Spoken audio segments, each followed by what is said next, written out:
आत्ताची मोठी बातमी, महिला सरपंचाच्या नावावर आता पतीचा कारभार चालणार नाही. पंचायत राज मंत्रालयाचा मोठा निर्णय. तर मित्रांनो, जाणून घेऊयात सविस्तर बातमी, पण त्यापूर्वी ताज्या बातम्यांसाठी आपल्या ATV मराठी या यूट्यूब चॅनलला सबस्क्राईब नक्की करा. ग्रामपंचायतींमध्ये महिला सरपंच निवडून आल्यानंतरही प्रत्यक्षात त्यांचा कारभार त्यांचे पतीच पाहत असल्याचं चित्र अनेक ठिकाणी पाहायला मिळते. या सरपंच पती प्रथेला आळा घालण्यासाठी आता केंद्र सरकारनं कठोर पावलं उचलण्याचं ठरवलंय. महिला नेतृत्वाचं सक्षमीकरण करण्यासाठी आणि ही अनिष्ट प्रथा मुळापासून उखडून टाकण्यासाठी देशभरात विशेष मोहीम राबवून कारवाई केली जाणार असल्याचं स्पष्ट करण्यात आलं आहे.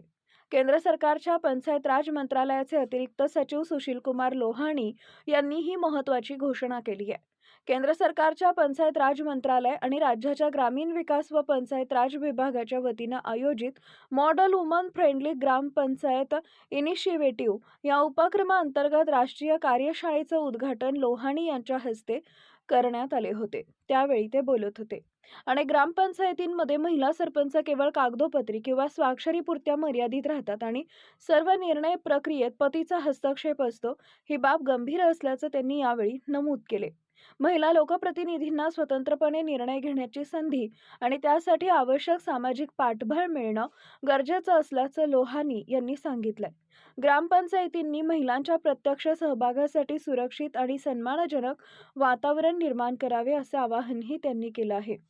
महिलास्नेही ग्रामपंचायत घडवण्यासाठी तत्काळ केवळ आर्थिक तरतूद पुरेशी नसून सामाजिक प्रबोधन आणि मानसिक परिवर्तन महत्त्वाचं आहे. महिलांना बँकिंग साक्षरता, उद्योजकता, शिक्षण आणि कौशल्य विकासाच्या संधी उपलब्ध करून दिल्यास त्या अधिक आत्मविश्वासानं कारभार करू शकतील असा विश्वास त्यांनी व्यक्त केलाय. या कार्यशाळेत बोलताना त्यांनी ग्रामपंचायतींना महिलांसाठी स्वच्छ शौचालय, नळ जोडणीद्वारे पाणी पुरवठा, सार्वजनिक ठिकाणी सुरक्षितता या बाबींना प्राधान्य देण्याचे निर्देश दिले आहेत. या उपक्रमासाठी 35 सूचकांचा एक विशेष डॅशबोर्ड देखील विकसित करण्यात आला असून त्याद्वारे महिलांच्या आरोग्य, शिक्षण आणि सुरक्षिततेबाबतच्या कामाचं मूल्यमापन केलं जाणार आहे. या कार्यक्रमाला राज्याच्या ग्रामीण विकास विभागाचे प्रधान सचिव एकनाथ डवले, यशदाचे महासंचालक डॉक्टर निरंजन कुमार सुधांशू यांच्यासह वरिष्ठ प्रशासकीय अधिकारी उपस्थित होते.